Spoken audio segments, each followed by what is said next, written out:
My people, this one a continuation of the interview where Wunmi grant this babe, she sabi Lisha, make una come here. More update, share this video. Never and ever call Liam his grandchild.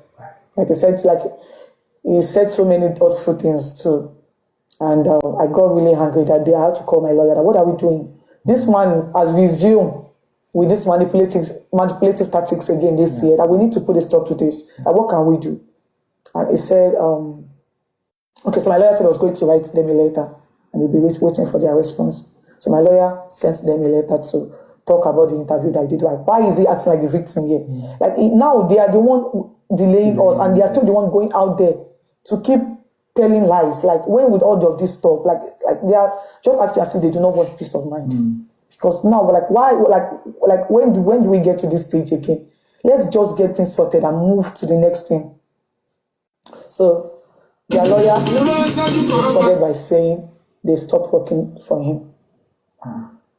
So presently, and a few days ago, I think 4 days ago, his younger brother was on TikTok live because they had a TikTok conversation. A lot of people were dragging them because people has contributed a lot of money for them on this cause.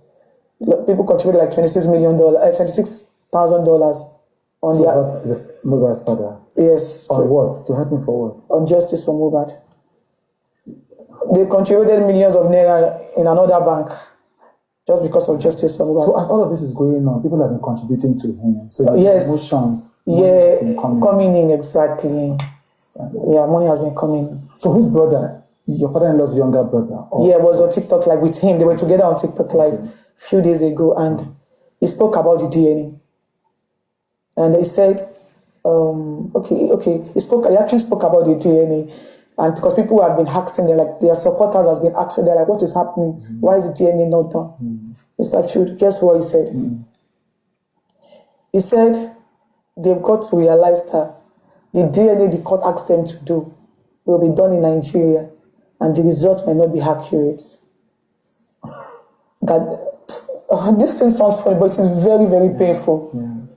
That they want to write a fresh application to the courts. To do it abroad. It is so clear that DNA tests are not even done in Nigeria. All you have to do is just to get a reliable hospital, take the swab and send it out. And once the result is done, then send it back to Nigeria. So that is the new narrative now. Okay. They want to submit a fresh application to the courts. And they want to get it done outside the country so that they can get an accurate result. That is another tactics that they want to use in collecting money from their people. And in all of this, there is an innocent child involved in all of this. That is more reason why I'm here, because I've got to realize that so far he's getting his monetary gain. He doesn't care. What happens to his grandchild? And this is my child. I cannot keep quiet anymore. They don't want to do this DNA. Because he knows so well that this is his grandchild. And he knows that once the DNA is done, that will be the end of the justice for Mohbad that he was seeking for, not the one that the public are seeking for. It will be the end of the justice for Mohbad that he wants, that he himself has been seeking for. The DNA is the end of it. And now, the new narrative that they've used to cajole their support, and now is they want to submit a fresh application. When they knew so well that this is a concluded case, they cannot reopen it again. You don't get it. It is a family court. This is a finished cause already. There is nothing any judge, any lawyer want to do to it again, because they cannot reopen it again. But I don't know, maybe most of their supporters, but I believe there should be a lawyer among them. And trust me, anything this man says, they them to believe him. I don't even know how he gets it done. And now, the narrative now is that they don't want to get it done in Nigeria again. When it's so obvious that there's no DNA laboratory in Nigeria. And their people believe them. So now, we will be waiting for another 1 year and a half. Because, court process takes time. And that is what they will start telling their people. So have they actually filed this new application? It is not possible, because it is like we are done with this case already. So what's the way forward then? The way forward is they don't want to do it. That this is the way forward now. The way forward for them is they don't want to do it, but they need to tell them. They need to tell their people what they need to hear. Yeah. Right. So let me understand this. So in summary, from the story you're saying, your father-in-law has been telling the public that you have been frustrating this effort to get the DNA. Done, yeah. But you are now confirming that no, you are ready for this DNA. He cannot deny everything I just said. And there are court documents to prove this. And he's the one. He can never deny everything I just said here. He's been granted different. I think he has granted like over 10 interviews this year so far.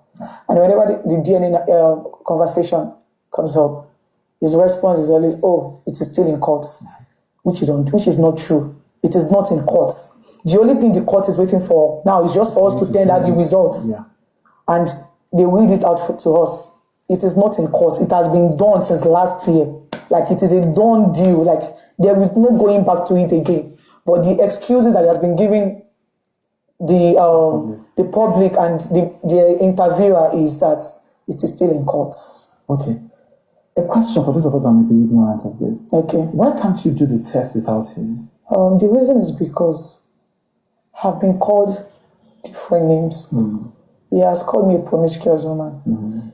He has called me a cheating wife. I've been called different names that people tend not to believe whatever I have to say anymore. Like, he has said so many things to my persons, and I feel like if I should get the DNA done without his consent, without him being present, that will cause another riot.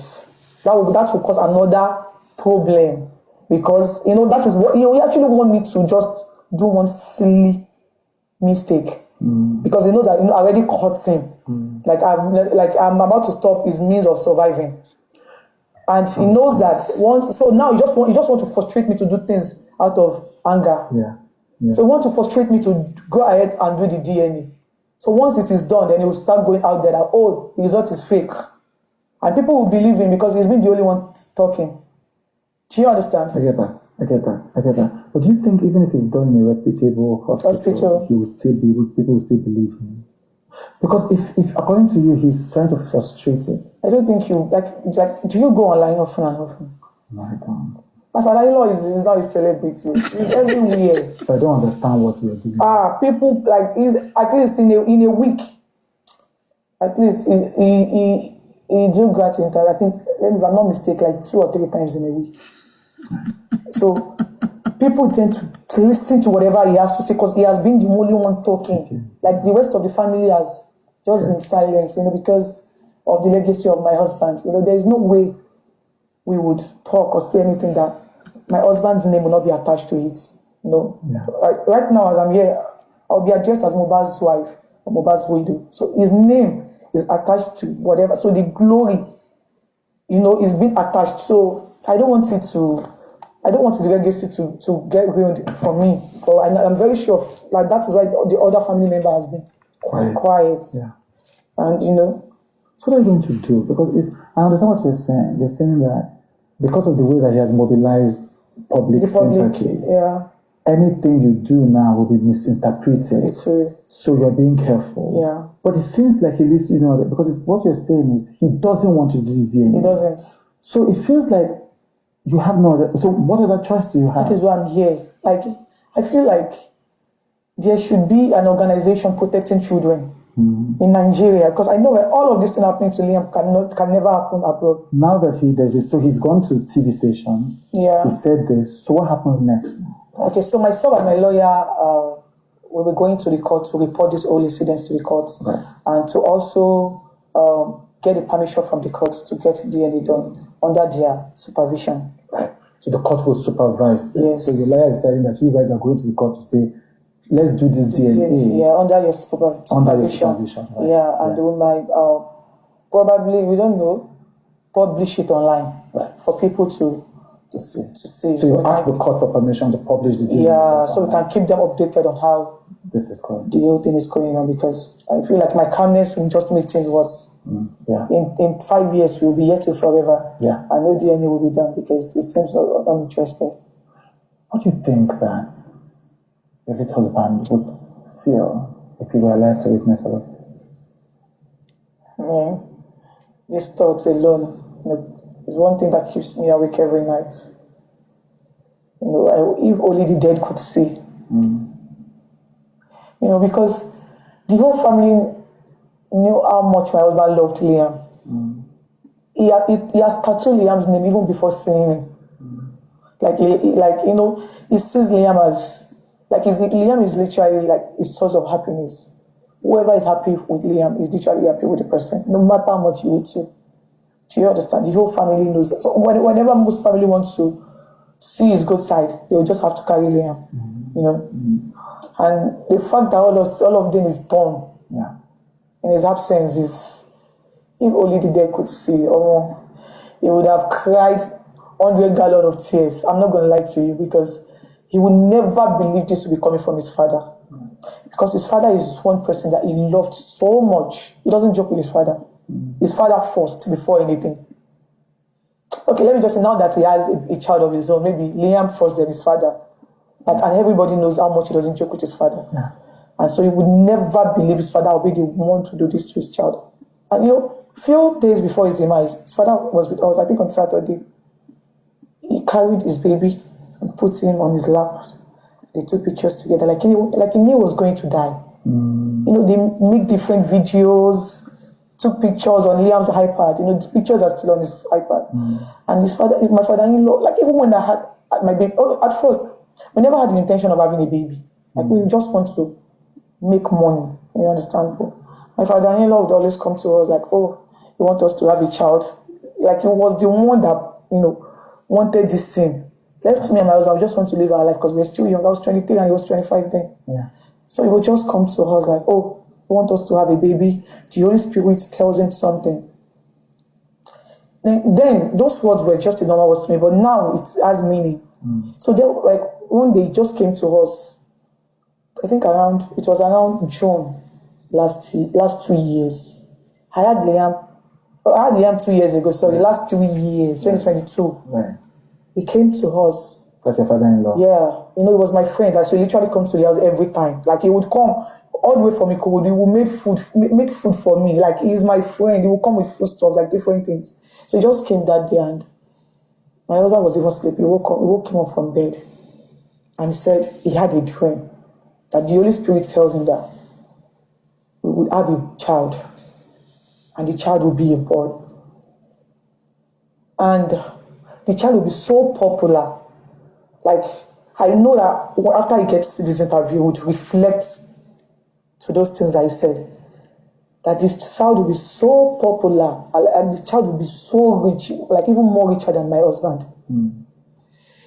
And he said when he grows older, that child will be the one to buy his own coffin when he dies. He didn't even mention my husband. My husband is the most successful child that he has. He didn't mention my husband. He said the child, I was not pregnant though. He said that child will be the one to buy, the child will be so rich, it will be so popular.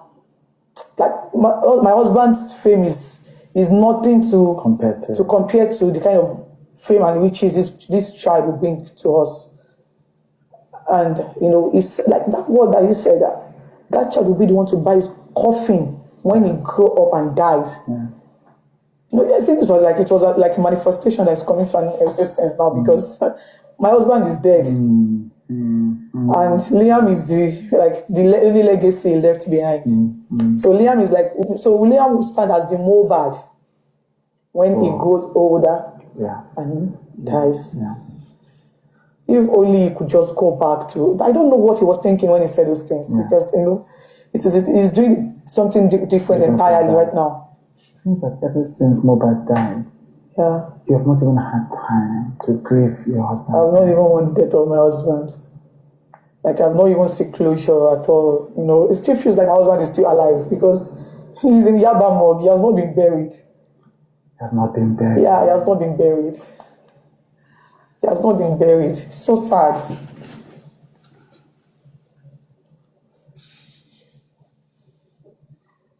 He has not been buried. And he's been in pieces twice. They literally did 2 autopsies. The government autopsy and the private autopsy my father-in-law did. And I can tell you for a fact that there is no genuine reason why he's still there. My father-in-law has no genuine reason. But he's been granting interviews saying, the government do not want him to get justice. The government is this, the government is that. Like, he's been manipulating the public. Like, he has said so many things. People, I don't feel like there's anything that people would say that the people in public faces would believe again, because a lot has been said. He's been granting interviews saying the government have been the one delaying my husband's the inquest. Meanwhile, it was one of his supporters that the woman is always on TikTok 247. Just all those American women. So the woman was so much interested in the case, and the woman later got to realize that my father-in-law was not being truthful to her. So she said she wants to, she's interested in the case, and she wants to have a personal lawyer to join the inquest. So the lawyer submitted an application to the magistrate courts that he wants to join the inquest, and he also wants the inquest to start from the beginning again. Like, he wants us to start all over again. That'll be a third process. So the lawyer and the judge at the court has been, there's been back and forth. That is why the inquest is on hold. But my father-in-law has been granting interview, manipulating the government. So you're saying even your father-in-law is also part of the process that's delaying the burial? That is the funniest thing. That the burial of his son is being delayed also because of all this drama the father-in-law is causing. And he knows what to do to get things done. Like, all he has to do is just talk to that woman, because they used to be friends before they had issues. So all you have to do is just talk to that woman, so that the woman can, probably withdraw, or, so they can just make an agreement, so that the court can open the coroner inquest. But he has refused to do the needful. Instead, he was always going on interviews, screaming the government's name. But he's the one delaying the process. Himself, him and his supporter. Do you accept the results of the coroner inquest? I mean, that is another question. That is another thoughtful question, because I knew that there is a nurse involved in this case. He reacted to rejection. And since my husband, even the night my husband died, my father-in-law got to the house, the nurse even narrated everything that happened to him. In fact, my husband's manager wanted to get the nurse arrested that night, but he asked us to let her go. That he does not have any business with her. The father-in-law asked them to let the nurse go. That we should let her go. That he doesn't have any business with her. And he, despite the begging that a lot of people begged him not to bury my husband, but he insisted I was going to bury. In fact, even the day they wanted to bury my husband, they didn't inform. I got to know online. You were not informed that you were going to bury your husband. Mr. Chu, a whole lot has happened. Even the day my husband, even the day of his burial, they wanted to kidnap Liam from me at this time. Like, my father-in-law and there's one woman. The woman is like, I don't know. I don't want to call it. The woman is, but they have a relationship. They have a